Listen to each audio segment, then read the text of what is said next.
We're at the FIA European Finals for round 7 of the 2016 Topspeed Automotive Street Eliminator Championship.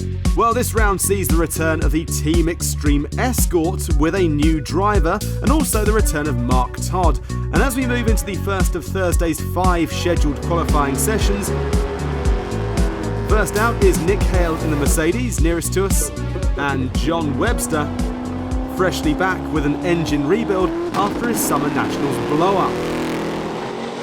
First passes, of course, are traditionally just checkout passes, but John should be pretty happy with this 8.28 ticket.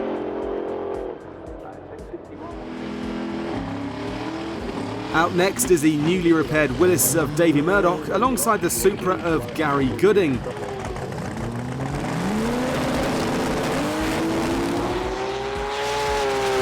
Well, this one is a real flyer, up to the stripe. 7.68 for Gary, that puts him into number 1 spot for the moment, straight off the trailer. Stu Williams now in the orange Supra, and the Bentley of Team Extreme in the far lane. Off they go. Well, the Bentley is really moving on this one. Up to the line, crossing in a 7.44 seconds at 198 miles per hour, and the team is delighted, finally getting that car to work properly. Nick Hale in the big pickup in the left lane, and championship leader Matt Smith in the GTR in the right lane. The GTR's quick, but no challenge to Gary Gooding on this one, running 8.0 with a 10.6 for the truck. First time out on the track this year for Mark Todd. He won the series in 2015 and he holds the ET record, so presumably it's going to be a very gentle pass to begin with. But no, he looks like he's onto a flyer right from the start. And he storms through with a 7.36 at 197 miles per hour. That's going to make him one to beat. Okay, the Team Extreme Escort, this time driven by Street Eliminator class chairman Ben Barnwell. Again, you'd expect a gentle pass first time out. And off he goes, the team standing around watching eagerly. No, he is really pushing it here. But smoke towards the finishing line. Well, it was a good time, 8.56, but it's smoking all the way down the shutdown area.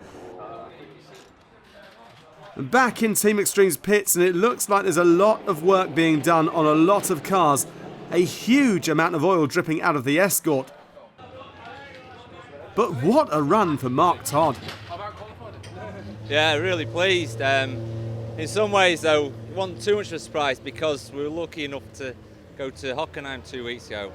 And we ironed out a couple of little bugs there. So it's like it's been tested, so... We're pleased though because there's a massive headwind, massive, so chuffed, couldn't wish for more. Okay, qualifying session 2 now, and this looks like it's shaping up to be quite an event.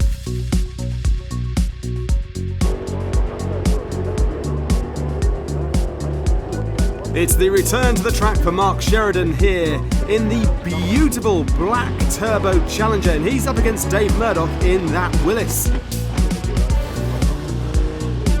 Nice strong burnout there from Mark Sheridan. Well, Mark is a bit slow off the line there. Davey hammering down and going up to the stripe already to complete in an 8.14. Mark slowing at the end of the track. No representative time recorded. That's Johnny Smith in the left-hand lane with the diminutive electric-powered flux capacitor against Nigel Hale in the pickup truck. Johnny almost down into the 9s again on this run. John Webster next up with Nick Hale in the left lane. John had a major engine blow-up in the Summer Nationals, and after his first checkout pass, he'll be pushing it harder now. And it looks like he's got it back together stronger than ever before. A 7.58 for John at 182 miles per hour. Gary Gooding in the Supra now, not looking as quick as his first run, And it looks like he's off the power before the end. Very temperamental, these machines, when they're putting out so much power.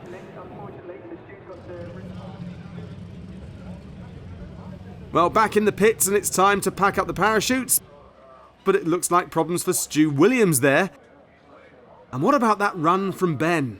Yeah, we came about 2 meetings ago. Martin said you can run the Escort if you want to run it as the last year, so before the next guy takes over. So I jumped at the opportunity for it.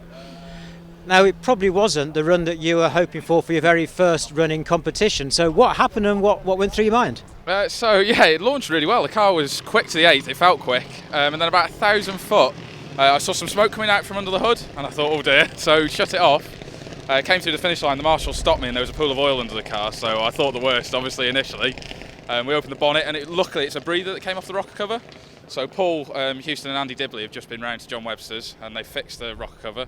All going back together now, new oil going in, hopefully we can get out for the next run. It is unbelievably fast. I can't imagine, when I came off from that 8.5 I thought nothing else could be quicker in the world. And then obviously like Mark and Martin have run 7.4, 7.3, so it is a ridiculous world that we're in now in terms of ET, but that Escort, because it's got wide road tyres and it's a proper road car with full chassis, it drives so lovely, steering wise and everything, so it's really responsive, it's a nice car. And we mentioned a repair job being done on Davy Murdoch's car. Well, deja vu again, Dave, to be honest with you, mate. We went to a car show up in Scotland, Ignition Festival, and did a bit of burnouts and stuff like that, and ended up on its side again. This just not very good in turning corners and going in circles. On to qualifying session 3 then. We start with Mark Sheridan in the left lane and Nick Hale in the right lane. Lots of smoke from the Mercedes here, not looking good at all. Still going through though, up to the stripe. Get a 10.0. Yeah, well, I hit a bit of a pothole in the pits and it popped my dipstick out, and then a little bit more went on the exhaust and just smoked up as I went up the track.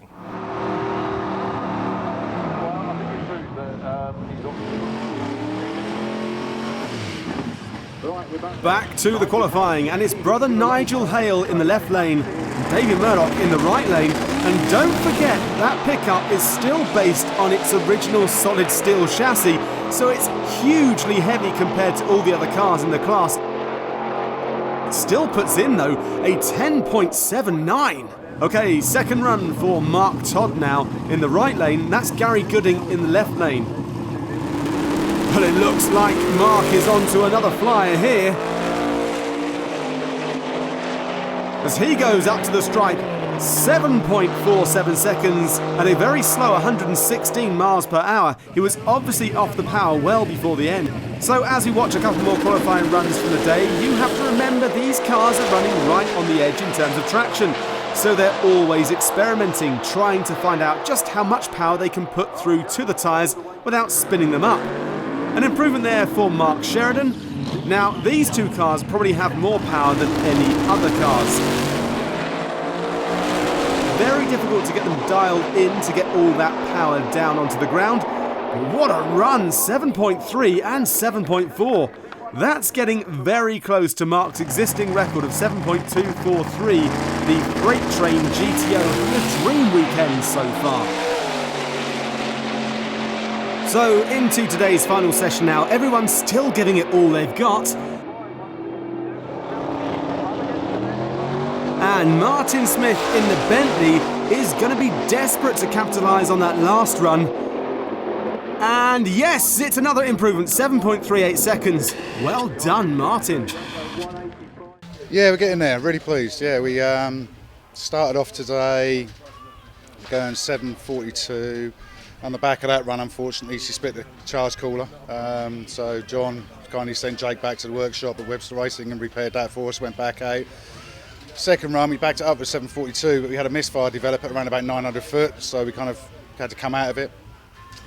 We curved the misfire, went back out again on that lap, run a PB 7.3, which we're really happy about, but misfires back at around about 1,000 foot, so I had to come out of it. So the good news is we ran up to 1,000 foot, come out of the throttle and went 7.3, which is fantastic. So just get the misfires sorted out tonight, back out tomorrow, and yeah, hopefully push those numbers a bit more. On to day 2 of qualifying now. John Webster in the right lane, that's Mark Todd in the left lane. And Mark Todd is going even faster with a 7.28, 198 miles per hour, well into number 1 qualifying position. And finally, the 2 Supras, Gary Gooding in the left lane, Stuart Williams in the right lane. Not a bad run here for both, but problems for Stuart. Well, basically, we had a little knock with the engine at Shaky, which I wouldn't say we ignored, but we nurtured it through, kind of knew there was a problem there. And then the first run yesterday, it manifested into a spun bearing on the big end. So we got parts locally, reshelled it, cleaned it all up, did the best we could, and the next run, it did the same again. So unfortunately, we've done the best we can, but at least we qualified, so that wasn't that bad. And 7-9 to end the season, because that is ultimately for us now for the year, but be back better and stronger for next year. And that was that for qualifying, because on Saturday morning we awoke to a wall of rain which lasted most of the day. The track crew tried to get the track dry, but it just never stopped raining in time. It also meant that the crews had to be cancelled due to virtually flooded roads around the site. And in the Team Extreme pits, a completely disassembled Bentley out on the worktop. And not good news either for the Supra of Gary Gooding. Yeah, unfortunately, we got some heavy engine damage. Piston, valve and cylinder is all damaged. We don't know why yet. We obviously take it apart and we get back and find out. Now, this is going to be one really where with only 2 weeks before the next round, you're not going to get out, are you, for it? At the moment, I'm sort of in two minds. I'm deciding what to do at the moment. We'll get it apart once we get back to find out what the extent of the damage and what's actually caused it, hopefully, and go from there. We've gone really fast with the car, almost as quick as Leon went with the car originally on methanol and slicks, radials in the 85, so we're doing really well. Just want to go quicker. It's always been about for me to go fast, never been about points or championships, and we'll see what the winter brings. So there's just one car still working in the Team Extreme pit, and that's the GTR of Matt Smith. I've kind of been taking it easy with the GTR, with the fear of it breaking. I didn't expect neither Gary or Martin to break so severely as they have done. And I'm kind of questioning now whether I just do enough as opposed to keep down and trying to get PBs. I think you can overthink it sometimes maybe, and I just thought we'll go out and do what we do. I didn't want to put the car under too much load, so I started off gentle. And so right here, right now, I don't know who I've got or where it's going to be or how it's going to end up and whether the cruise is going to happen or not due to this weather. So as we take a look at the final qualifying positions, there's some great times down there, but unfortunately there's also a lot of breakages. So that means there's going to be quite a few gaps when we come to eliminations. Number 1 qualifier is of course Mark Todd. Yeah, definitely. I tried to focus on the front half of the track because I can't put any more power in because of the torque converter. So I focused on the front half, and I didn't think I'd be able to get much out of it. I thought that like the power etc was dictated by the torque converter, but it turns out it's not. And what I did basically responded, so I had more mile an hour in the middle track, but it had a massive headwind. It was like 5-10 mile an hour coming off the top end. So basically the data says hopefully if we get a good run without the wind, it could set a new record. So absolutely thrilled. Okay, so here are the theoretical matchups for round 1, and it's going to be a few lucky bye runs for some people due to all of the breakages. Round to go, indeed.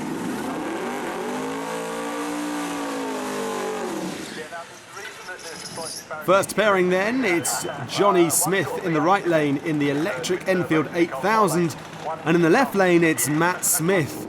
That's no relation in the GTR. The electric car is away first, but the power of the GTR soon overhauls him. Matt Smith streaking through the finish line at 188 miles per hour at 7.50 seconds.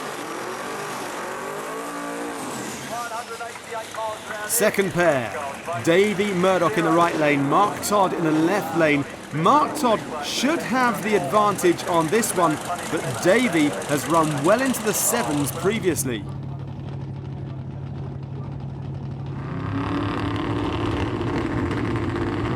Mark's away first, though I think Davey's got nothing for him on this one. Mark Todd taking the win with an even better 7.26 seconds, so close to his personal best and a class record.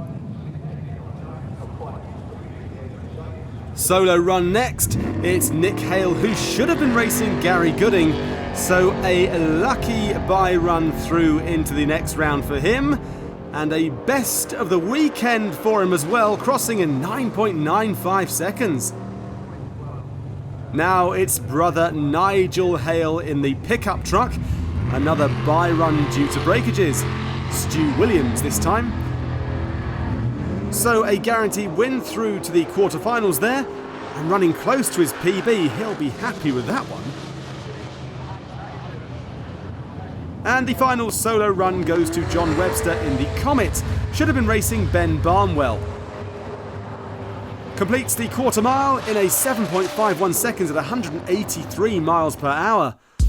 Well, there's an awful lot happening around the site at the FIA European Finals, and luckily no more engine damage. So back down to the start line for round 2, the quarterfinals, and a delighted Mark Todd.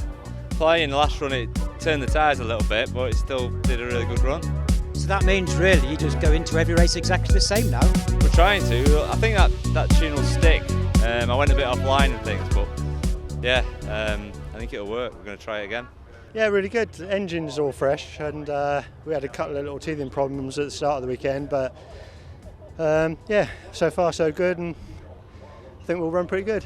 There's an awful lot of carnage in the class. Does that make you want to be careful, or do you just not care? No, we're here to race, so what'll happen will happen, and we'll take it as it comes. And first out will be John Webster in the near lane.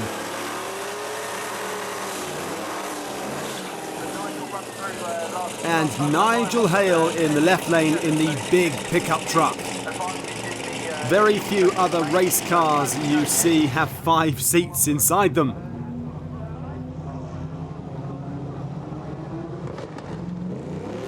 Oh, and it's a red light for Nigel Hale. He knew he had to try on this one, and to be fair, he didn't have too much of a chance with John streaking through in a consistent 7.51 at 184 miles per hour.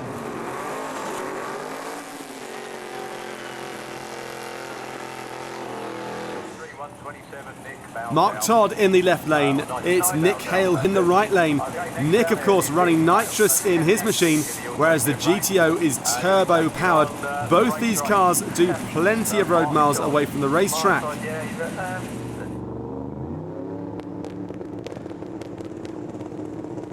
Here we go. Well, it looks like Mark's got this one. Bouncing through the finish line at 8.0 seconds, taking it easy. Matt Smith now in the GTR on a solo run. Is he going to try, or will he take it easy? It's always worth trying, even on a solo, because a good time can get you lane choice in the next round. Looking good on the launch, but it looks like he's slowed at the end. Over the line, yes, 138 miles per hour, but still going through in 8.3 seconds.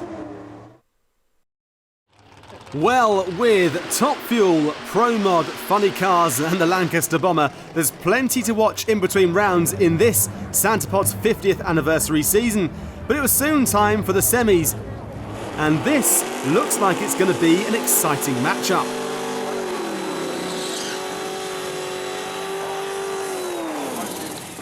John Webster in the right lane in the Comet, and Matt Smith in the left lane in the GTR. Very little between these two cars. It could come down to start line reactions.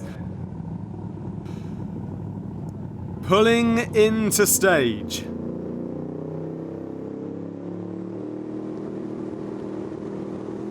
Well, it's even off the line. I think John's got him by half track, probably 2 car lengths in it. John Webster takes the win, 7.47 against a 7.5. And the second semi-final is a solo for Mark Todd. And he's definitely taking it easy on this one. He doesn't want to get the motor hot, making it easier to get the motor ready for the final, which won't be too far away. Hoopling up to the line in a 16:48. Yeah, we're looking forward to it. It's no pressure, no championship, just good old heads-up race. And I guess because he's been running 20s pretty much all weekend, it's his to lose, isn't it? So you can sort of do your own race and just go on there. Yeah, we won't change anything. The car's good, it's going naturally quicker each time. The motor's fresh, it just seems to be just getting freer or whatever. I don't know what's happening, but it's going naturally quicker each run. So the track's cooling off a little bit, so I think we'll probably shoot ourselves in the foot probably if we did anything more. So yeah, we'll just take it as it comes and it'll be what it'll be. So what I've done, I've said forget the record. I've put taken a little bit out, so we'll just see what happens. It's going to be a good race with John, probably quite close. Here we go then, it's final time. John Webster in the right lane, Mark Todd in the left lane. Mark has the advantage. John said no pressure on him at all.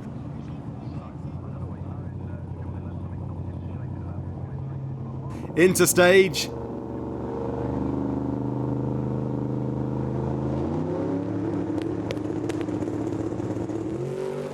And away evenly from the line. But the GTO seems to have pulled ahead, and yes, bouncing through the finish line, taking the win at 7.32 against a losing 7.80. And almost becoming airborne across the finish line.